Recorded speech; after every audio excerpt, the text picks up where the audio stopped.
Bonjour à tous, petite vidéo improvisée avec José. Salut José, comment vas-tu? Bonjour Christophe, bah écoute, ça pourrait aller mieux du coup, on va en parler? On va en parler effectivement. Alors qu'est-ce qui nous amène à cette vidéo impromptue c'est la vidéo de Sylvain Live que qu'on ne présente plus, hein, Sylvain Live qui était ex chaîne Villebrequin. Qui fait maintenant sa propre chaîne et qui a des vidéos intéressantes, hein, faut le dire, notamment sur la vulgarisation. Et là, sa dernière vidéo d'hier sur la vulgarisation de la voiture électrique et son problème, parce qu'elle aurait un problème, nous amène à réagir aujourd'hui. Donc on va voir un peu ce qui peut nous poser problème dans cette vidéo. Exactement, Christophe, bah on félicite quand même Sylvain parce qu'il y a sur une vidéo d'1 heure, il y a plusieurs dizaines de minutes qui sont très qualitatives. Il y Sur a- l'histoire de la voiture électrique. Donc effectivement, c'est très intéressant et je pense qu'il a appris, il a donné de la connaissance à énormément de personnes qui ne savaient pas que la voiture électrique a une histoire plus que centenaire. Mais effectivement, ce qui nous amène aujourd'hui à essayer d'aller un peu débunker cette vidéo, c'est que dans la seconde partie, là, on a la sensation qu'il y a beaucoup moins de travail qui a été fait, travail de recherche. Il y a ce qui est dit n'est pas forcément sourcé. Et il y a, à notre sens à nous, en tout cas, il y a des erreurs quand même manifestes qui peuvent avoir vocation à tromper les gens qui hésitent, ben voilà, à s'intéresser à la mobilité électrifiée au sens large. Surtout le sentiment que moi j'ai eu, c'est que bon, il donne son avis, mais il a le droit, mais j'ai plutôt le sentiment que c'est quand même un avis très limité dans la mesure où bah, c'est son avis à lui en fait, et c'est pas forcément l'avis de tout le monde, et encore moins des utilisateurs de véhicules électriques que nos associations représentent. C'est pas du tout les retours qu'on peut avoir effectivement. Au-delà des petites erreurs qu'il a glissées malgré tout, on les soulignera tout à l'heure. Tout à fait, on peut revenir un peu sur nos profils, hein. Moi, je m'appelle José Ramos, je suis président de l'association Bourgogne VE, qui rassemble une quarantaine d'utilisateurs de véhicules électriques en Bourgogne et autour de la Bourgogne. Et j'ai organisé pas mal de gros événements autour de la mobilité électrique et de la transition énergétique. Et du coup, bon, je vais réagir par rapport à mes biais, etc. Mais on est quand même au cœur du réacteur des gens qui utilisent au quotidien des véhicules électriques qui font parfois 800, 1000, 1200 kilomètres par jour. On a des gens très proches, hein, voilà, Alexis Dury, pour pas le citer, qui est vice-président de l'association, fait environ 60 000 kilomètres par an en véhicule 100% électrique. Effectivement, je suis pas sûr qu'il aurait le même discours que Sylvain dans la deuxième partie de la vidéo. Oui, tout à fait. Et également, j'en profite pour me représenter pour ceux qui ne me connaîtraient pas. Christophe Debonne, je suis président de l'association francilienne La Fuve et également vice-président de la fédération Fauve. Donc effectivement, à ce titre-là, on est amené à rencontrer quand même pas mal d'utilisateurs et aguerris, expérimentés, qui roulent en véhicule 100% électrique depuis, pour certains, depuis plus de 10 ans. Donc voilà, question retour, on en a quand même un certain. Et c'est ce qui nous permet aujourd'hui de réagir sur la vidéo de Sylvain. Vidéo enfin sur la première partie, tu le disais, hein, l'historique est plutôt très complet, plutôt assez bien expliqué, je trouve, hein, sur l'historique du véhicule électrique depuis 1832 jusqu'à maintenant, et c'est plutôt bien expliqué. Alors, vous pouvez regarder, hein, je pense que vous pourrez malgré tout apprendre des choses. Là où ça commence à être un peu moins bien, dirons-nous, c'est vers la 42e minute finalement, où là, il commence à détailler les principaux problèmes selon lui de la voiture électrique. Alors, il reconnaît aussi un certain nombre de choses, hein. Il reconnaît que la voiture électrique, elle est fiable. Il reconnaît qu'aujourd'hui, on a des modèles plutôt aboutis. Il reconnaît que les économies à l'usage sont incontestables. Et là, ces chiffres du 2 euros 100 km, on est là pour attester que c'est vrai. Là, on est un peu moins d'accord, c'est le coût d'achat élevé. C'est ça. C'est ça, le coût d'achat élevé, c'est, en fait, on a eu un peu, je pense qu'on a peut-être eu la même réaction. J'ai eu le sentiment de voir une vidéo qui sortait il y a 4 ou 5 ans. C'est-à-dire que, effectivement, il y a 4 ou 5 ans, pour avoir un véhicule électrique avec l'autonomie, bon, il fallait parfois mettre, effectivement, 10 000 euros de plus, 12 000 euros de plus que son équivalent thermique. Aujourd'hui, c'est plus du tout le cas, et ça chez beaucoup de marques, hein. Vous comparez un Austral et un Scénic, vous êtes grosso modo sur les mêmes ordres de grandeur de prix, sachant que le Scénic sera en plus bien plus agréable à conduire et bien plus pratique, bien plus puissant, etc. Je vais, Euh, je vais citer et faire un peu une fois n'est pas de plus n'est pas coutume de la pub sur notre livre des mythes et légendes de la voiture électrique. Édité par notre fédération. Je sais pas si vous allez voir mon partage d'écran sur la vidéo finale, mais je vais lire un peu ce qu'on dit. Page 5, je vous invite à télécharger cet e-book sur le site de la Fauve, fauve.ffauve.org. Donc page 5, je lis textuellement ce qui est écrit. Actuellement, il existe souvent un surcoût à l'achat entre voitures électriques et équivalent thermique. Celui-ci diffère beaucoup selon le segment de véhicule. Pour les segments A, mini-citadines, et B, les citadines, le surcoût avoisine encore plus ou moins 10 000 euros sans tenir compte des aides.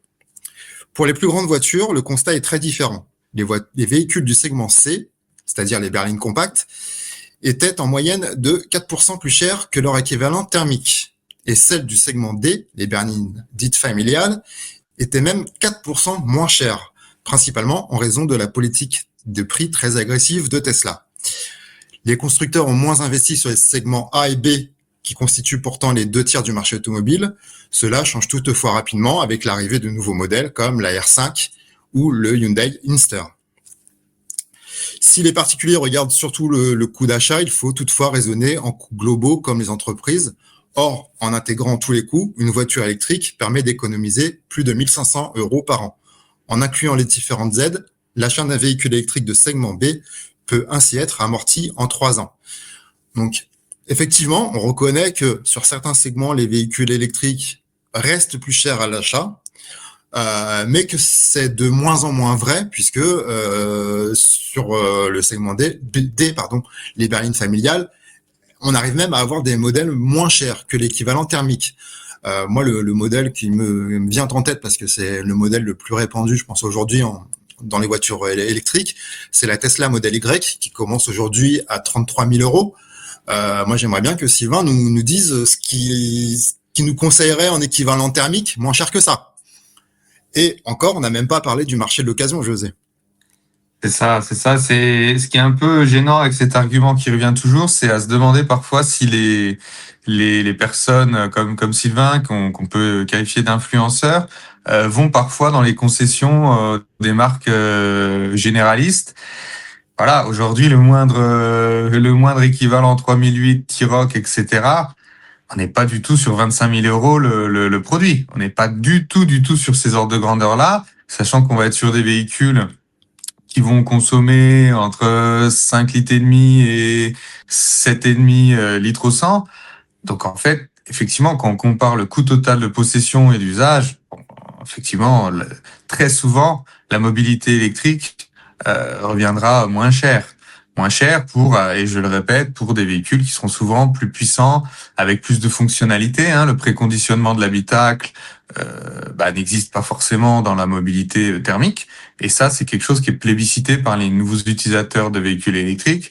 Voilà, il peut faire moins 10 degrés dehors. Le matin, quand vous partez travailler, le véhicule est à 20 degrés et le pare-brise n'est pas gelé, par exemple.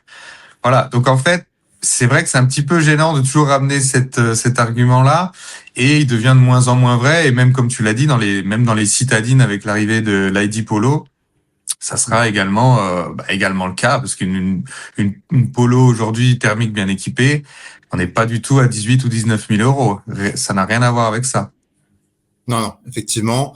On va même, je pense, très bientôt, si c'est pas déjà fait, au moment où la vidéo sortira, franchir la barre des 15 000 euros. Je pense en neuf, on a les Twingo par exemple là qui vont arriver, avec l'équivalent Dacia qui sera forcément sur la même base mais encore moins cher. Certes, c'est des petits véhicules, mais avec des petites autonomies a priori, mais pour autant, Ça veut pas dire qu'on pourra pas faire des distances un peu grandes quand même avec, si vous prenez la recharge rapide, ce que l'on conseille bien entendu. Alors dans la suite, Sylvain nous parle du plaisir. Selon lui, les véhicules électriques ne procureraient aucun plaisir. Alors là aussi, je pense que je sais pas, c'est son avis. Libre à lui de penser cela. C'est pas notre avis, bien au contraire. On était tous incontestablement thermiques avant de passer à l'électrique, puisque quand on a commencé à conduire, les véhicules électriques, en tout cas dans leurs formes actuelles, n'existaient pas. Donc on a eu passage obligé par le thermique. On a pris du plaisir avec des voitures thermiques, il faut le reconnaître. Pas mal de nos membres ont encore un véhicule thermique à côté, surtout pour le plaisir. Parce qu'il faut reconnaître qu'effectivement, il peut y avoir un plaisir à rouler en véhicule thermique. On le conçoit, on le comprend, on le reconnaît. Pour autant, les véhicules électriques ne sont pas exempts de plaisir, bien au contraire. Effectivement, moi j'ai le cas parce que j'ai encore fait quelques dizaines de kilomètres hier dans l'Alpine A110S, donc qui fait 300 chevaux, qui est un véhicule thermique, et j'ai eu discussion donc avec un membre de Bourgogne VE qui en est le propriétaire et qui l'a d'ailleurs acheté un autre membre de l'association. Donc c'est pour dire qu'il y a quand même encore des véhicules thermiques dans les passionnés d'électrique. Mais néanmoins, l'argument de Sylvain dans les vidéos, c'est de dire que finalement, quand on a un véhicule électrique, on s'amuse 5 minutes et ensuite on a absolument envie de retourner au thermique, etc. En fait, on se rend compte que dans les faits, c'est plutôt l'inverse. En fait, les gens ont envie d'être 99% du temps en électrique et ont envie de passer quelques heures dans l'année au volant d'une thermique sympa, que ça soit sur circuit, que ça soit sur des routes agréables. Là, la personne avec qui j'étais hier compte faire un petit voyage dans les Alpes avec son Alpine. Voilà, là ça c'est quelque chose de cohérent. Mais de dire que aujourd'hui on essaye un véhicule électrique et au bout de 5 minutes ça nous intéresse plus et on préfère repasser au thermique, clairement c'est pas vrai. C'est quelque chose qui n'est pas vrai. Au quotidien, l'électrique sera toujours moins fatigant, plus agréable. L'instantanéité de l'électrique, voilà, c'est quelque chose qui n'est pas comparable. Et d'ailleurs, je me faisais la réflexion aussi hier en tant que passager dans l'Alpine. J'étais assez surpris par le fait justement que l'accélération n'était pas instantanée. Je trouvais que c'était puissant et efficace, mais il manquait finalement cette explosivité qu'on connaît à l'électrique. Donc finalement, voilà, c'est comme tu le disais, c'est très subjectif et ça, on demande à tous ceux qui sont passionnés d'automobile de se faire une vraie idée, de vraiment se faire l'idée eux-mêmes et pas d'écouter ce qui se dit à droite ou à gauche. Moi, mon petit plaisir, je l'avoue, c'est de faire régulièrement, si c'est pas tous les jours, des accélérations avec ma voiture électrique. Je veux dire, et ça sans déranger personne, parce que une voiture thermique un peu puissante qui procure les mêmes accélérations, elle va forcément faire beaucoup de bruit et forcément déranger quand même du monde. Tout le monde n'est pas fanat de bruit à ce point-là. Mais moi, au moins, dans ma voiture électrique, quand je fais mes petites accélérations, il y a que moi et mes passagers qui en profitons, et je ne fais pas subir ça à ceux qui pourraient habiter à côté de là où je passe, quoi.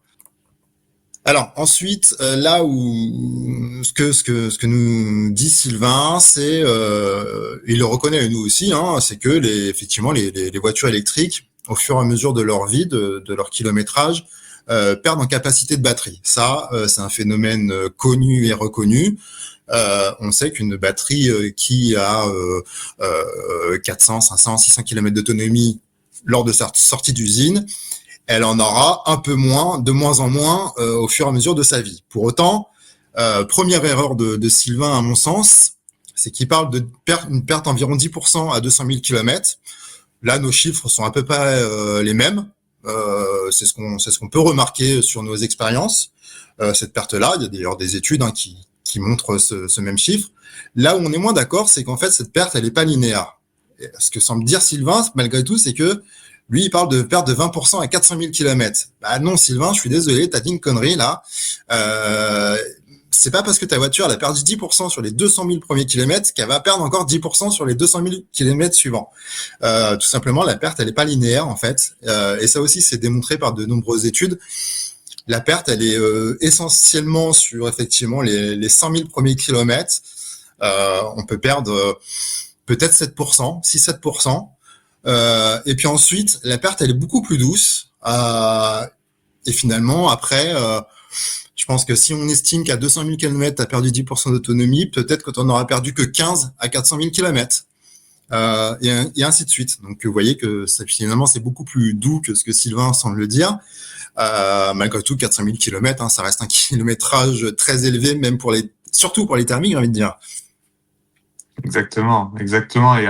Et ce qui aussi, ça, c'est un reproche ou une remarque qu'on fait quand qu'on n'est pas dans l'écosystème mobilité électrique. Mais une fois qu'on est dans ce monde-là, finalement, ça devient anecdotique. Pourquoi? Bah, l'argument est très simple. C'est que votre véhicule électrique perd un petit peu en capacité de batterie, donc un tout petit peu en autonomie au fil du temps. Mais c'est, en gros, cette perte, elle intervient en même temps que votre véhicule perd de la valeur.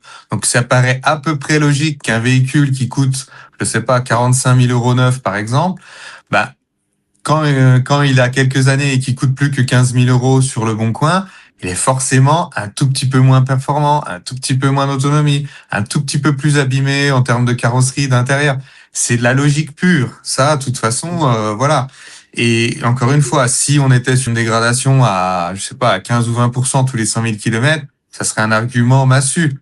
Mais on est à des années-lumière de ça et on se rend compte dans le panel d'utilisateurs de véhicules électriques qu'on a autour de nous, que c'est finalement jamais un sujet. Jamais un sujet. Non, tout à fait.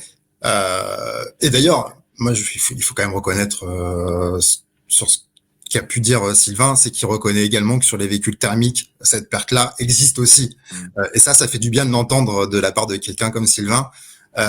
Effectivement, même un véhicule thermique va perdre parce que le moteur va, au fil des années, des kilomètres, s'encrasser, va consommer un peu plus.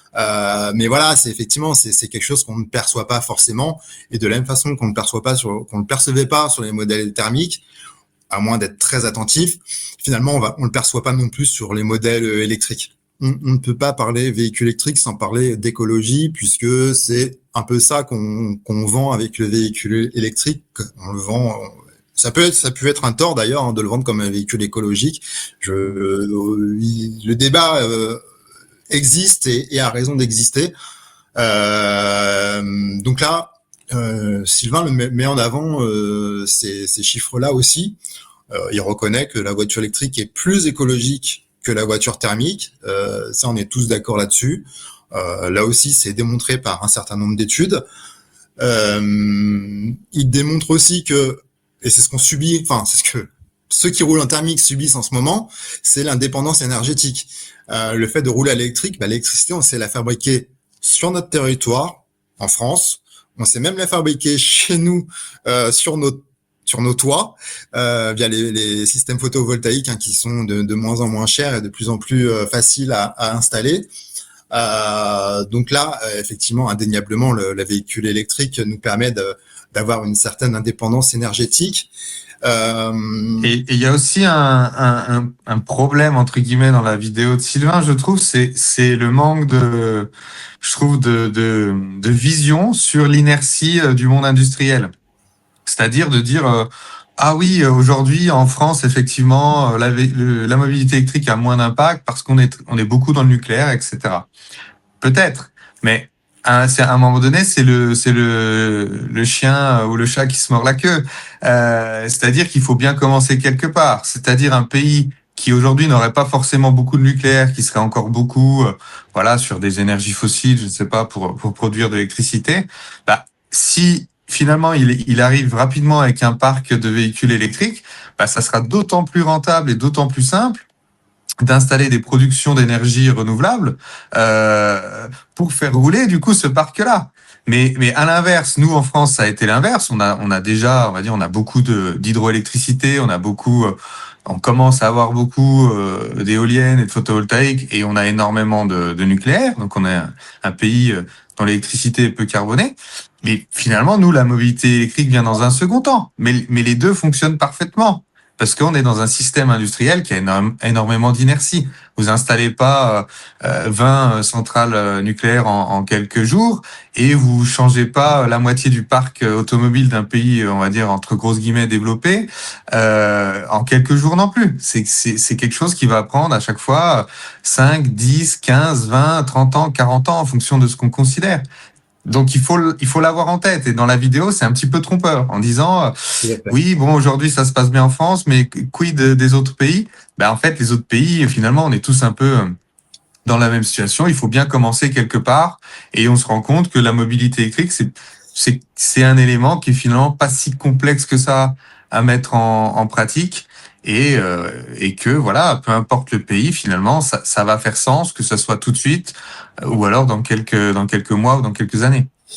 Effectivement, parce que si on prend sa vidéo un peu trop au pied de la lettre, on peut imaginer que, par exemple, en Allemagne, c'est pas du tout intéressant de rouler en véhicule électrique parce que l'Allemagne a une électricité plus carbonée qu'en France. C'est totalement faux, hein. Même en Allemagne, ça reste intéressant d'un point de vue écologique, j'entends, de rouler en voiture électrique, même si l'électricité est produite à partir est plus carbonée que la nôtre. Je me rappelle d'une infographie qui montrait cela, et je crois qu'ils avaient mis en avant, je crois qu'il fallait aller jusqu'en Inde pour trouver un pays sur lequel l'énergie était tellement carbonée que c'était moins intéressant. Mais bon, c'était une infographie qui datait d'il y a 10 ans, et peut-être que même en Inde, les choses ont changé. Et comme tu le dis, avec les énergies renouvelables maintenant, je pense que tous les pays ont plus de facilité à produire de l'électricité décarbonée, et ça va aller dans ce sens-là. Il y a la Chine, hein, qui avait une électricité très carbonée, qui en a encore une très carbonée, qui a fait énormément d'efforts sur les énergies renouvelables. Je crois qu'en l'espace de moins de 10 ans, ils ont finalement installé un parc photovoltaïque bien plus grand que celui de l'Europe sur les 40 dernières années. Donc ça va aller très vite, et effectivement, il faut pas se cantonner à dire ah bah non, c'est pas intéressant écologiquement, donc il faut pas y aller. Non, exactement. Puis il y a un aspect résilience. Donc ça, Sylvain l'évoque dans la vidéo, parce on tourne aujourd'hui pendant le conflit au Moyen-Orient, et effectivement les prix des carburants ont bien augmenté. Mais il y a une résilience aussi individuelle, c'est-à-dire que nous, encore une fois, c'est pas des chiffres abstraits. Nous, on le voit dans nos associations. On a des membres qui ont commencé avec du photovoltaïque et qui avaient encore un véhicule thermique à la maison. Ou inversement, des gens qui n'avaient pas de photovoltaïque et qui ont commencé avec, par exemple, une citadine électrique. Mais en fait, c'est un petit peu les deux faces d'une même pièce. C'est-à-dire que une fois que vous êtes rentré dans ce monde-là de la transition énergétique, vous devenez plus résilient, plus indépendant. Et nous, les exemples dans nos assos, on est beaucoup à une partie de l'année rouler en véhicule électrique sans utiliser l'électricité du réseau. Parce que finalement, l'autoproduction photovoltaïque permet de faire rouler un véhicule. Je veux dire, dit comme ça, on le dit, on le jette un petit peu comme si c'était une phrase un peu anodine. C'est pas du tout une phrase anodine. Ça permet aux gens d'aller travailler, d'aller faire fonctionner notre pays sans avoir aucun lien avec l'extérieur et avec des ressources qui sont encore une fois limitées. Hein. On n'a pas eu l'idée de la voiture électrique comme ça par hasard. C'est parce que on sait éperdument que aller extraire des hydrocarbures, c'est pas simple, et qu'en plus c'est un très très gros facteur de dérèglement climatique. Donc en fait, à un moment donné, ça devient compliqué. Et de plus, d'après quand on écoute un petit peu tout ce qui se dit dans le monde de l'extraction pétrolière, ça devient même de plus en plus compliqué d'extraire du pétrole. Donc en fait, il faut bien prendre le problème par les cornes à un moment donné. Et je crois que 2026 est en train de montrer que c'est peut-être le bon moment pour finalement passer la seconde, hein, si je prends une analogie à la boîte mécanique, passer la seconde dans la transition, parce que quel intérêt finalement d'attendre plus? C'est un petit peu ça qu'on comprend pas vraiment dans ce type de vidéo, quoi. Quel est l'intérêt d'attendre plus? Je ne sais pas. Tout à fait. Pour donner des chiffres très précis, parce que j'ai également donc des panneaux solaires, j'ai un peu moins de 4 kilowatts de puissance panneaux solaires installés. Hein. 4 kilowatts, ça permet de produire en moyenne 4000 kilowattheures d'énergie par an. 4000 kilowattheures lissés sur l'année, ça fait 11 kilowattheures d'énergie par jour. Avec 11 kilowattheures, on est capable de rouler entre 50 et 90 kilomètres en voiture électrique. C'est ça. C'est énorme. C'est bien plus haut que la moyenne nationale de ce que roulent les gens au quotidien. Tout à fait, Christophe. Et puis, on peut ajouter l'accélération, justement, des technologies. C'est-à-dire que il y a encore quelques années, avoir 4 kilowatts crête, de panneaux sur son toit ou dans sa pelouse, c'était, voilà, quelque chose, bon, qui coûtait un petit peu d'argent, fallait un petit peu réfléchir, etc. Aujourd'hui, le moindre kit solaire qui s'installe en quelques dizaines de minutes, qui fait 3 kilowatts crête, en termes de valeur, c'est très, très anecdotique. C'est quelque Ouais, chose c'est qui va 1000, être, 1500 euros, c'est 1000, 1500 euros à peu près voilà, aujourd'hui. Hein. quelque chose qui va être remboursé en fonction de si on a une voiture électrique ou pas. Finalement, en quelques dizaines de mois, à peine, on sera sur Ouais, c'est un ça. an et demi, 2 ans, 3 ans, ça sera très rapide. Ouais.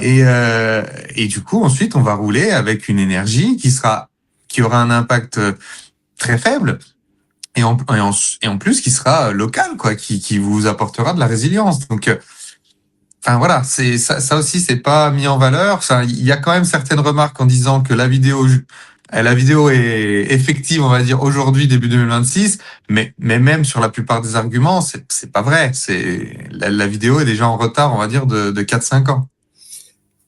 Je profite là, je relis mes notes puisqu'on était sur la partie fabrication de l'électricité, sur l'écologie. Ce qui m'a un peu choqué sur la vidéo de Sylvain, c'est que quand il parle de la fabrication des batteries, alors ça, sur ce point-là, effectivement, on n'est pas totalement autonome. On a besoin d'un peu des autres pays pour aller chercher les matières premières. Ça sera de moins en moins vrai avec le recyclage. On parlera du recyclage tout à l'heure, puisqu'il l'a évoqué également. Il a montré des images de mines de minéraux en Afrique, de mines artisanales entre guillemets. Sylvain, réveille-toi. On n'est plus en 2000, on est en 2026. Aujourd'hui, les mines, ça n'a rien à voir avec ce que tu montres. C'est pas des enfants qui vont taper sur des petites pierres dans les mines comme ça. Non, aujourd'hui, les mines, elles sont industrielles et les constructeurs ont tout intérêt à faire attention à la provenance des matériaux qu'ils emploient. Et si ça se sait, si on apprend que un BMW, un Renault, un Citroën, un Peugeot produit ces batteries, fait venir des minerais de mines artisanales produites par des enfants, c'est mort pour eux. Donc ils ont justement intérêt à faire en sorte que ce soit le plus propre et le plus éthique possible. Donc non, ces images-là, je pense qu'il faut même plus les montrer aujourd'hui. Ça n'existe plus, ces mines-là. Oui, et il y a aussi un problème, c'est qu'aujourd'hui, la technologie qui se développe le plus et qui est en train d'inonder, on va dire, si j'utilise ce mot, le marché, c'est la technologie LFP, lithium fer phosphate, où là, effectivement, on devient de moins en moins dépendant des minerais, des métaux, on va dire, un peu rares. Et avec ce type de technologie, ça sera encore mieux avec le sodium, Oui. la technologie sodium-ion qui arrive. Mais en fait, on est de moins en moins dépendant des autres zones géographiques de la planète. Donc en fait, encore une fois, de prendre une situation et de dire c'est la catastrophe, on va pas y arriver, etc. Ben non, parce qu'il faut à un moment donné atteindre une volumétrie critique de vente de véhicules électriques pour que ça devienne aussi intéressant d'implanter des mines sur nos territoires, d'implanter du recyclage sur nos territoires, etc., etc. Donc cet argument-là, finalement, il ne tient pas quand on le prend dans la durée. Oui, surtout qu'effectivement, quand on parle des minerais, on parle souvent sur les batteries, mais ce qu'on oublie, tu parlais des LFP, ça me fait penser, donc les LFP, pour ceux qui ne le savent pas, l'avantage des batteries LFP, lithium fer phosphate, c'est qu'elles ne contiennent pas de cobalt. Le cobalt, il est souvent mis en exergue par les anti-VE parce que c'est le mal. Ce qu'il faut pas oublier, c'est que le cobalt, on n'a pas attendu les voitures électriques pour l'utiliser. Il est utilisé depuis des dizaines d'années dans l'industrie pétrolière pour raffiner le pétrole. il est utilisé également, je crois, dans les pots catalytiques. Donc les voitures, finalement, les voitures thermiques en ont utilisé bien plus que les voitures électriques jusqu'à présent. Donc voilà, il faut arrêter de taper sur ces soi-disant mines artisanales qui seraient utilisées pour produire les batteries. Il faut pas utiliser que si elles ont été utilisées, c'est essentiellement pour, à l'époque, raffiner le pétrole. Oui, et puis et à ce moment-là, dans tout le cas, même si c'était le cas, imaginons dans un monde idéal pour le véhicule et le thermique que ça soit le cas. Quand on considère les sables bitumineux en Amérique du Nord et l'extraction du pétrole de schiste, voilà, on est encore à des années-lumière en termes de pollution des sols, des eaux, etc. Et ça, forcément, on n'en entend pas parler dans le monde des personnes qui vont être pro véhicules thermiques, etc. Donc c'est assez étrange en fait de se dire il y aurait une mauvaise extraction des ressources du sous-sol et il y aurait une bonne extraction. C'est ce qui est assez étrange quand même. Je sais pas vraiment pourquoi. C'est assez étrange. Ouais, tout à fait. Alors, c'est vrai que en tapant sur l'extraction des produits pour les batteries, on semble oublier que effectivement l'extraction pour le pétrole, elle est pas du tout mieux. Bien au contraire, parce qu'en plus les quantités sont bien supérieures, hein, puisque le pétrole on finit par le brûler, donc il faut aller le rechercher après. Chose qu'on pourra se passer pour les batteries avec le recyclage. Mais bon, voilà, tout est source à taper sur le VE, on dirait, et même dans la vidéo de Sylvain qui semble vouloir un peu le défendre au départ, mais non. 49e minute. Là, j'ai envie de dire à Sylvain, mais Sylvain, tu as cru qu'on était en quelle année là? La recharge des véhicules électriques, Sylvain. On n'est plus en 2010, 2012, 2016. On est en 2026, Sylvain. La recharge aujourd'hui, c'est plus un problème sur la voiture électrique. La recharge aujourd'hui, on recharge quand on veut et quand on a besoin. C'est plus du tout un problème, même pour faire des grands trajets. Alors tu cites Paris-Nice. Apparemment, c'est un trajet que tu fais souvent. Et alors j'ai regardé, je l'ai déjà fait moi-même, hein, mais j'ai regardé quand même. Paris-Nice, c'est 930 km. 930 km. C'est rien. Aujourd'hui, les voitures électriques, elles ont entre 400 et 600 km d'autonomie. Donc déjà, ça ramène un peu les choses dans leur contexte. Et ces 1000 km, en fait, moi, ça me fait penser au défi VE. Donc on va faire un peu de pub là sur le défi VE d'Electric Vince. Salut Vince et salut Cora. Donc je vous le rappelle, hein, les dates c'est 29, 30 et 31 mai prochain à Montchanin, chez toi, José. Alors ce défi, ça sera pas la première édition puisqu'il y a une édition 2025 qui a déjà eu lieu. Donc on a déjà quelques retours finalement de gens qui ont roulé 24 heures en véhicule électrique sans s'arrêter autre que pour recharger. Les meilleurs sur ce défi 2025 ont eu une vitesse moyenne de 110 km/h. Tu me dis si je me trompe, hein, José. Hein. Ah, c'est parfait. Donc ces 930 km, là, je les divise bêtement par 110 et j'obtiens un temps de 8h30, un peu moins même. Donc ça veut dire qu'un véhicule électrique, en 2025, était déjà capable de faire la distance Paris-Nice en moins de 8h30. Alors Sylvain, moi j'ai envie de te lancer un défi. Fais Paris-Nice avec ton véhicule et montre-nous combien de temps tu prends. J'aimerais bien que tu nous montres également la bouteille dans laquelle tu vas faire tes besoins. J'aimerais bien que tu nous montres ta glacière dans laquelle tu as tes produits pour manger. Moi, j'aimerais bien que tu nous montres tout ça. Et encore, on est en 2025, ça va super vite les véhicules électriques. Aujourd'hui, il y a BMW qui a sorti l'X3, Mercedes qui a sorti la CLA, Xpeng et j'en passe, qui aujourd'hui ont non seulement des efficiences améliorées, mais aussi des temps de recharge raccourcis en fait. Xpeng communique très bien sur les 12 minutes pour faire les 10-80%. Voilà, mais globalement aujourd'hui on sait faire, alors qu'en 2024-2025, j'ai envie de dire, il fallait peut-être compter pratiquement 1 heure pour faire le plein d'un véhicule électrique. Aujourd'hui, on tombe à la demi-heure pour faire le plein, pas le 10-80, le 0-100%. Alors Sylvain semblait réveille-toi. Vas-y, fais le test là, s'il te plaît.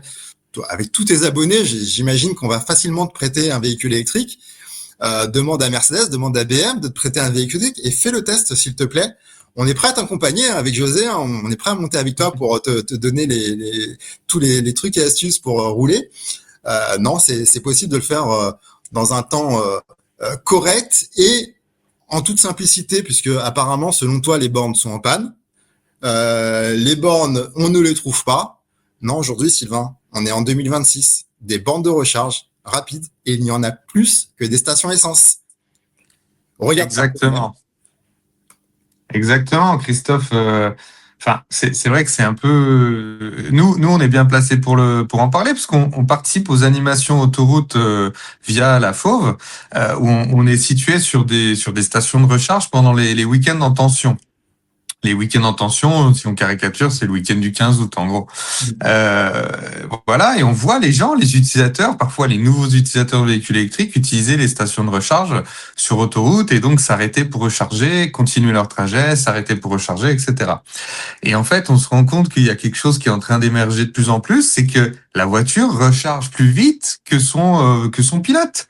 C'est-à-dire que parfois on a des week-ends en tension où on dit aux gens on va surveiller quand même la charge pour revenir, pour pas prendre une place, etc.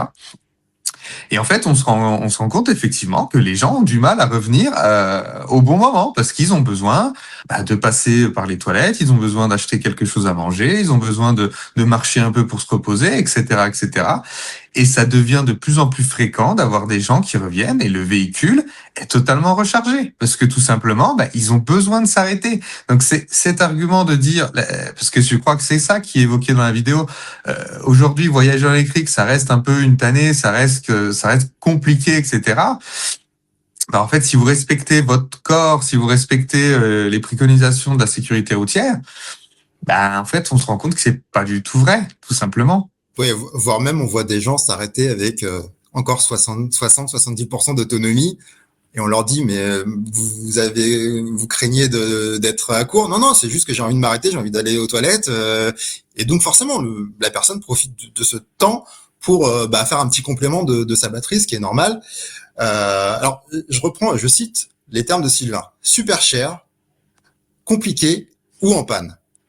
Alors le compliqué, on l'a évoqué, non. En panne, oui, ça peut arriver, c'est vrai, il faut le reconnaître. Malgré tout, quand il y a une station avec 20 chargeurs, s'il y en a un en panne, non, ça va, on s'en sort quand même. Super cher. Alors là, super cher. Là aussi, j'aimerais bien qu'on puisse faire le test. Moi, je fais souvent des grands trajets. Et quand je fais des grands trajets, je fais quoi? Je regarde un peu les opérateurs et certains ont des formules d'abonnement finalement qui permettent de diminuer le prix du kilowattheure drastiquement. Moi, j'estime qu'aujourd'hui, celui qui veut faire baisser son prix du kilowattheure, il a les moyens de le faire simplement. Inversement, celui qui veut chercher le super cher, il peut facilement aussi le trouver. Mais ce que je veux dire, c'est que faut le vouloir aujourd'hui pour payer plus que 40 ou 50 centimes son kilowattheure. Il faut choisir soi-même d'aller sur la station la plus chère, de ne pas prendre l'abonnement, etc. Moi, je pense à l'abonnement Electra, Atlante. C'est un abonnement il y a un abonnement à 3 euros et un abonnement à 10 euros. L'abonnement à 10 euros se rentabilise avec 50-60 kilowattheures. 50-60 kilowattheures, c'est rien, c'est 300 kilomètres. Et on obtient un prix de sous les 30 centimes. Tarif également accessible chez Tesla. Ça veut dire que pour 6 à 8 euros au 100 km, vous voyagez. Aujourd'hui, 6 à 8 euros. Allez, je prends le 8 euros. Je le divise par le prix actuel de l'essence à 2 euros. Ça veut dire que vous avez une bagnole qui va consommer 4 litres sur autoroute. Je pense qu'il faut la trouver, la voiture qui consomme 4 litres. Je dis pas qu'elle n'existe pas, mais à mon avis, c'est pas l'ensemble du parc automobile. Exactement. Et encore une fois, on sera sur quelque chose de très ponctuel. On va pas, rares seront les personnes qui vont passer leur temps à recharger leur véhicule électrique avec une recharge chère, parce que c'est tout simplement pas comme ça que fonctionne l'écosystème mobilité électrique. Le véhicule électrique recharge principalement quand il est à l'arrêt, la nuit, pendant un repas, pendant un rendez-vous, etc., pendant des courses au supermarché, etc., etc. Donc en fait, une fois qu'on a quelques semaines, quelques mois d'usage, on sait très bien comment optimiser son coût de recharge parce que de toute façon, on reste des êtres humains et on est des êtres d'habitude. C'est-à-dire qu'une fois qu'on a compris avec quelles habitudes on allait économiser quelques euros, quelques dizaines d'euros par mois, bah, tout simplement on le fait. Ouais. D'ailleurs, c'était exactement la même chose dans le monde du thermique. C'était exactement pareil. Tout à fait, où on allait finalement à la station la moins chère, etc. On évitait les stations les plus chères, etc. Parfois même, on sortait de l'autoroute pour aller chercher, gratter quelques centimes sur le prix du litre. Euh, alors, Sylvain a cité le cas d'une famille qui habiterait en HLM au 8e étage, qui n'aurait donc pas de parking, qui ne pourrait pas tirer un câble jusqu'à sa voiture. Oui, ce cas existe. On est d'accord, ce cas existe. Maintenant, j'en reviens à la densité du réseau de recharge. Le réseau de recharge est suffisamment dense aujourd'hui pour qu'on trouve des points de charge un peu n'importe où, y compris à proximité des HLM. Et ces familles HLM, j'imagine qu'elles vont faire leurs courses, comme tout le monde, dans un supermarché. Les supermarchés, aujourd'hui, je pense que c'est au moins 8 sur 10 qui est équipé en borne de recharge. On l'a dit, aujourd'hui, on tend vers la demi-heure pour faire le plein complet. Donc, admettons qu'il faille 1 heure sur les véhicules d'il y a quelques années qui coûtent pas trop cher. 1 heure, passer 1 heure au supermarché, je pense que c'est un peu le temps moyen. Je crois qu'il est le chiffre officiel doit être à 45 minutes. Et ben en 45 minutes, on a le temps de refaire son plein de véhicules électriques en fait, sachant qu'on n'arrive jamais à 0%. Donc voilà, une fois par semaine, c'est pas déconnant. Et même ces familles qui habitent en HLM vont faire leurs courses, donc elles vont laisser leur véhicule garé sur le parking du supermarché, alors qu'il soit garé sur le parking du supermarché ou sur la borne de recharge du supermarché, ça change rien. Finalement, le véhicule sera à peu près au même endroit pendant 3/4 d'heure, 1 heure, le temps des courses. Et question prix, on l'a évoqué, cette famille-là, elle a, malgré ses moyens modestes, je pense qu'elle peut se permettre de payer 10 euros pour payer son kilowattheure moins cher, parce que les 10 euros d'abonnement éventuellement qu'elle va payer, elle va largement les récupérer par rapport à son prix de carburant qu'elle avait avant avec son véhicule thermique. 54e minute, José. L'aberration du camion électrique. Le camion électrique serait une connerie. Je cite, Alors, c'est pas mon mot, c'est le mot de Sylvain. Et là, on a entendu, oui, des conneries, on en a entendu, n'est-ce pas, José, hein? ouais, Déjà, ça c'est vraiment la partie moi qui m'a fait un peu sursauter, c'est que je me suis dit, nous on connaît quand même pas mal de personnes dans l'écosystème YouTube qui ont toutes une audience quand même moins large que Sylvain. Et à chaque fois que ces personnes qu'on connaît bien font une vidéo, elles essaient de faire attention finalement aux données, aux chiffres qu'elles vont avancer dans la vidéo. Et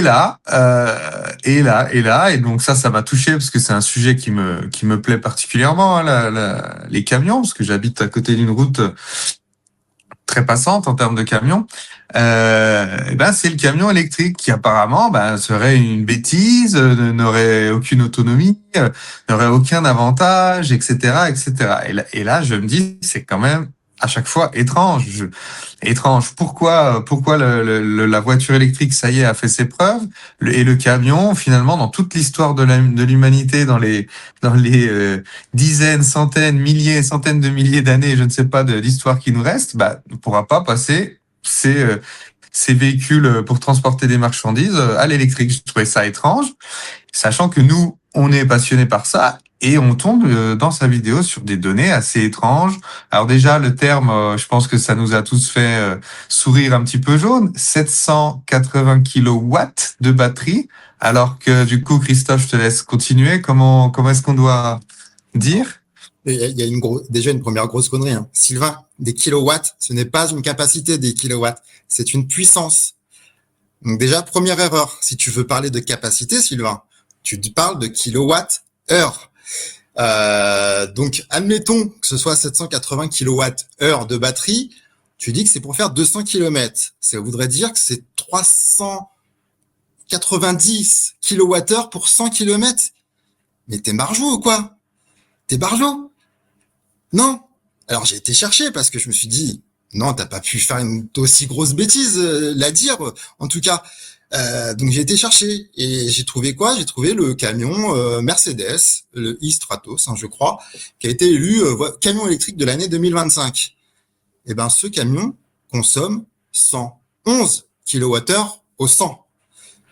Et pour ceux qui connaissent un peu l'analogie entre la consommation électrique et la consommation d'un diesel, pour l'équivalent du camion, ça voudrait dire que ce camion, son équivalent diesel, consommerait 10 litres au 100. Sylvain, est-ce que tu connais un camion, un poids lourd qui consomme 10 litres au 100? Non. Donc non, un camion ne consomme pas 780 kWh pour 200 km. Non, pour 780 kWh de batterie, c'est un camion qui peut faire 700, pratiquement 780 km d'autonomie. Donc admettons qu'il soit très chargé, admettons qu'il aille peut-être un peu plus vite que la normale, il va largement faire les 500 km de toute façon. Et puis en plus, sur les camions, il y a une contrainte que les utilisateurs de véhicules légers n'ont pas, c'est que les camions doivent s'arrêter régulièrement. En fait, ils peuvent pas rouler plus de 2 heures, 2 ou 3 heures, je sais plus, sans devoir s'arrêter. Eux, ils sont obligés de s'arrêter, c'est légal. Ils ont un disque qui impose ça et que les autorités peuvent consulter et que les autorités policières consultent quand elles les contrôlent. Donc, ils doivent s'arrêter. Donc, c'est encore plus adapté pour eux finalement les camions. Euh, Ils savent que en fait ils peuvent pas rouler plus de admettons 3 heures. Donc à quoi ça sert d'avoir une autonomie qui dépasse ça de toute façon? Exactement, Christophe. Et après, bon, en faisant quelques recherches, on trouve aussi que la consommation de diesel qu'évoque Sylvain, je crois, dans la vidéo, est clairement sous-estimée en termes de litres au 100. Et là, en Il faisant une parle de petite... 30 litres, il parle de 30 litres au 100, ouais. Ça, Euh, ça sera plutôt à vide, hein, je pense. ouais, ça sera plutôt à vide bon, peut-être qu'on serait plutôt à 35 voire 40 à plein. Bon, ça, à la limite, why not? Mais effectivement, en tout cas, on n'est pas à 10 litres. 10 litres de gasoil, c'est 100 kWh d'énergie, en fait. Et le souci, c'est que ben là, pareil, en faisant une petite recherche, on tombe sur, en gros, un poids lourd consomme entre 40 000 et 50 000 litres de diesel, de gasoil par an. Typiquement, encore une fois, pourquoi pourquoi le transport de marchandises en 100% électrique serait une bêtise si finalement ça nous permet d'être plus résilients, de moins dépendre des autres zones géographiques où il faudrait aller puiser des hydrocarbures. C'est quand même hallucinant. Enfin, je veux dire, je pense qu'en tant que Français, on a tous envie de garder à peu près notre confort de vie, à peu près au moins dans les grandes lignes. Et pour garder ce confort de vie, il faut transporter des marchandises. Or, un camion, je vous laisse faire la recherche sur Google, combien de camions par jour circulent en France, vous allez être surpris. J'ai fait la recherche il y a 2, 3 semaines, je crois, de mémoire. Ben, voilà. Il circule tous ces camions en France tous les ans et chaque camion entre 40 000 et 50 000 litres de gasoil. Donc imaginez la dépendance qu'on a et la fragilité qu'on a sur nos transports de marchandises. Donc enfin, je veux dire, quel est aujourd'hui l'argument qui dit que la mobilité de nos marchandises en 100% électrique est une bêtise? Ben, il y en a pas. Après, là où on peut mettre de la nuance, c'est que, encore une fois, nous, on est une association, on est une fédération où on parle de transition. On va jamais dire qu'on va résoudre un problème A en claquant des doigts, en mettant une solution B. Ça, c'est pas possible. Par contre, faire une transition qui nous rend plus résilient, qui nous rend moins émetteur de CO2 etc etc. En quoi ça peut être une bêtise? C'est vraiment étrange en fait de dire ça sans argument et sans sourcer quoi que ce soit. Surtout que ce qu'il faut pas oublier aussi, hein, c'est que d'ailleurs il y a l'argument économique, hein, c'est qu'avec le prix du carburant actuel, le prix du carburant, le carburant du camion, certes c'est le transporteur qui le paye au premier abord, mais in fine, il est refacturé au consommateur du produit qui est transporté. Donc à un moment donné, le produit que moi j'achète qui est transporté par camion, s'il peut me coûter un peu moins cher parce que l'énergie qui a servi à faire bouger le camion est moins chère, eh ben, je préférais moi. Exactement, exactement. On, on, euh, il y a eu d'autres, peut-être d'autres. On va pas prendre toutes les paroles de Sylvain mot à mot, mais on va aussi terminer cette vidéo parce que l'objectif c'est pas de faire une vidéo plus longue que la sienne qui est déjà assez longue. Euh, Finalement, la conclusion de Sylvain, c'est de se dire on fait une erreur en allant que vers l'électrique. Il faudrait adapter les solutions selon les usages, en gros. Euh, à ça, moi, j'ai envie de lui répondre ouais, d'accord, pourquoi pas, mais t'as quoi comme meilleure solution? T'as quoi comme autre solution aujourd'hui?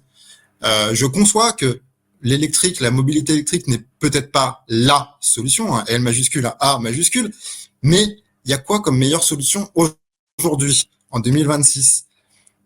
On a essayé l'hydrogène.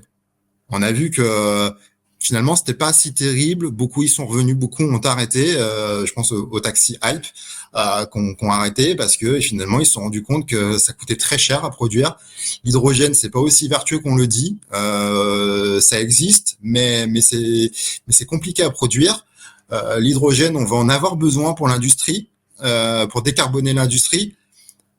Bah, utilisons-la d'abord pour l'industrie en fait, plutôt que pour les déplacements que l'on sait faire avec une autre énergie. Ça, c'est une première chose. Il faudrait continuer en thermique, mais pourquoi? Je veux dire, pour déplacer une Clio 1,5 litre diesel, parce que un tel n'a pas envie d'utiliser une borne de recharge. Mais en fait, il faut montrer à ce monsieur que cette enfin, je pense qu'il faut inciter les gens à aller sur la mobilité électrique ou en tout cas à la tester, à se remettre en question sur leurs principes, sur leurs croyances. Et c'est en ça qu'on a sorti le livre des mythes et légendes. C'est que beaucoup de gens ont de fausses croyances, croient beaucoup de choses sur la voiture électrique. Et il s'agit pour nous de remettre un peu, j'allais dire, l'église au centre du village en disant, ok, il y a du pour, il y a du contre, mais il faut arrêter de croire tout ce qu'on vous dit sur la voiture électrique. Cherchez par vous-même, renseignez-vous, et puis point par point en fait. Et c'est ce qu'on a essayé de faire dans le livre des mythes et légendes.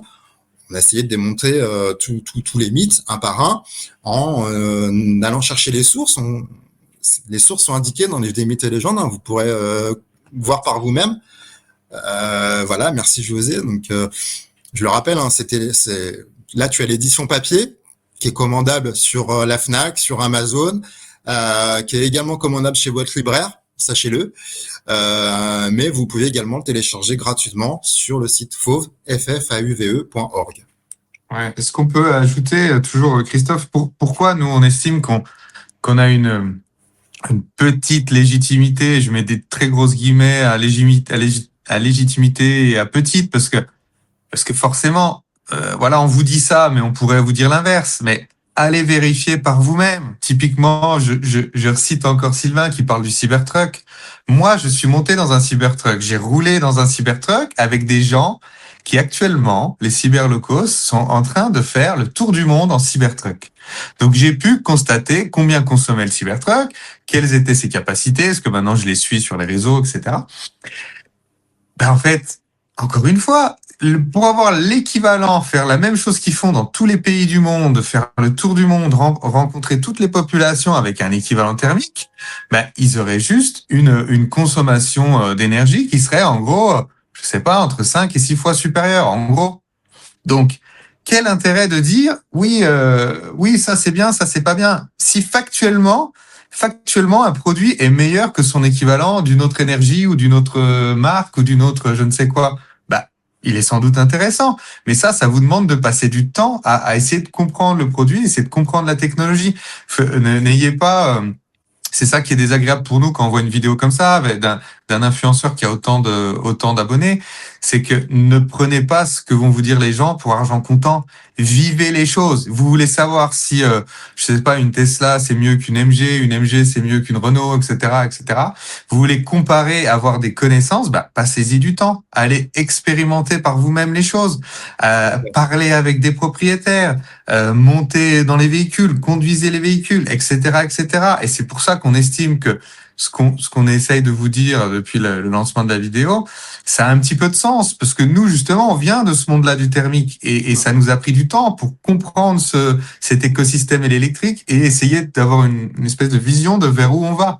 Mais ça prend du temps. Ça prend du temps et c'est pas une vidéo d'une heure qui va soi-disant vous dire ça c'est très bien et ça c'est catastrophique. Du coup, le catastrophique, on n'y va pas et on n'ira jamais. Alors, clairement, le monde fonctionne pas comme ça. Si le monde fonctionnait comme ça, on n'aurait pas des smartphones dans la poche, on n'aurait pas tout un tas de technologies qui étaient impossibles il y a encore pas si longtemps et qui maintenant sont notre quotidien. Et ça sera très, très, très probablement la même chose avec la mobilité décarbonée, avec les énergies renouvelables, etc. Ça sera très probablement la même chose. Après, effectivement, on est aussi conscient que la voiture électrique ou la mobilité électrique ne résoudra pas tous les problèmes. Par contre, on sait qu'il faut avancer step by step parce qu'effectivement, on changera pas tout d'un claquement de doigts. Euh, Sylvain le dit aussi quand même, c'est qu'il faudrait peut-être qu'on revoie aussi comment dire, nos modes de déplacement. Est-ce que c'est déplacé avec il parle du Hummer EV, alors il prend un peu l'extrême, hein, c'est vrai, mais est-ce que se déplacer avec un véhicule qui fait peut-être, je crois que le Hummer EV il doit faire plus de 4 tonnes même, mais peu importe, mais se déplacer avec un véhicule de 2 tonnes 5 alors qu'on pourrait faire la même chose avec un véhicule d'une tonne 5, d'accord, on est d'accord, c'est vrai, peut-être il faudra qu'on revoie nos usages du véhicule sur des véhicules plus légers, etc. Ça c'est une réflexion qu'il faudra avoir. Mais en tout cas, à court terme, ce qui est facile, c'est de passer d'un véhicule équivalent thermique à électrique. Et après, on verra pour réduire effectivement le poids, la taille de ce véhicule. Mais d'abord, passer même si c'est un gros SUV, peu importe, passer de la version thermique à la version électrique, c'est un pas de fait. C'est toujours un pas de fait. C'est des émissions de CO2 en moins. C'est un pas mis dans la mobilité électrique. Et puis après, vous verrez pour effectivement peut-être passer sur un véhicule un peu plus petit, plus léger, etc. Parce que je ne pense pas que Sylvain monte demain dans une Citroën Ami pour faire son Paris-Nice, sous prétexte que c'est le véhicule peut-être le plus léger. Non, je pense il va vouloir garder un certain confort malgré tout. Donc il fera pas Paris-Nice en Citroën Ami, mais il va aimer peut-être une berline quand même. Euh, donc voilà, allons-y step by step. On sait aujourd'hui passer sur la mobilité électrique, on sait décarboner nos transports à moindre coût financier, mais aussi à moindre coût sur nos habitudes. Donc voilà, c'est aujourd'hui, on est là pour attester que c'est possible. Finalement, c'est facile en 2026. Encore une fois, on n'est pas en 2016. Il y a eu énormément de progrès qui ont été faits sur les 10 dernières années. Et on est sûr qu'il y aura encore énormément de progrès sur les 10 prochaines années. Pour autant, c'est aujourd'hui qu'on peut changer les choses, qu'on peut commencer à changer les choses. Tout à fait. Et arrêtons d'opposer les choses comme ça a été le cas dans toute technologie, à l'arrivée, je sais pas, de l'iPhone versus Android, etc. Typiquement, comme on l'a dit plus tôt, il y aura pendant encore longtemps des véhicules thermiques en circulation, dont les véhicules plaisir que cite Sylvain. Et au contraire, finalement, si on vend, on va dire, un petit peu moins de véhicules thermiques plaisir aujourd'hui en neuf, ça donnera aussi de la valeur aux véhicules thermiques plaisir d'occasion qui existent déjà. Donc ça leur donnera, on va dire, ça mettra de l'intérêt pour les entretenir et qui restent en bonne forme. Donc en fait, arrêtons d'opposer, arrêtons de tout simplifier. C'est un petit peu ce qui est désagréable avec ce type de vidéo. Forcément que quand on simplifie, on obtient les réponses qu'on veut. Hein, c'est dans tout débat, c'est comme ça. Mais quand on essaie d'avoir une vision plus large et se projeter surtout comme je disais plus tôt, dans l'avenir et dans une vraie industrie qui a de l'inertie, à un moment donné, il faut faire des choix. Et je pense que les choix qui seront mis en place, notamment en Europe, mais pas que, ça semble être plutôt les bons choix, clairement. Et la France est quand même pas la dernière en termes de bons choix du point de vue énergétique et sociétaux. On peut pas dire qu'on est un pays dans lequel ça soit une catastrophe de se déplacer, d'avoir, je sais pas, des enfants qui vont à l'école, d'utiliser des services publics de santé, etc. On fait des choix qui sont relativement cohérent dans à peu près tous les domaines. Donc voilà, si vous avez des doutes, allez voir dans les autres pays et je pense que vous allez peut-être tomber de haut sur certains sujets. Bon, quoi qu'il en soit, Sylvain, on t'en veut pas trop. Mais tâche à l'avenir, si tu veux bien, de faire un peu plus de boulot de recherche. On est prêt à t'accompagner.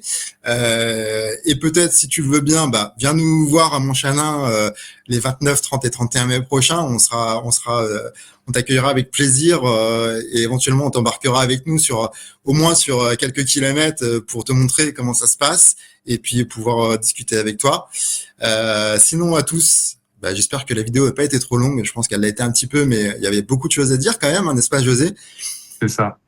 Et puis, bah, écoutez, on va se quitter comme ça. Et puis, bah, à la prochaine. À la prochaine. Salut à tous. Ciao.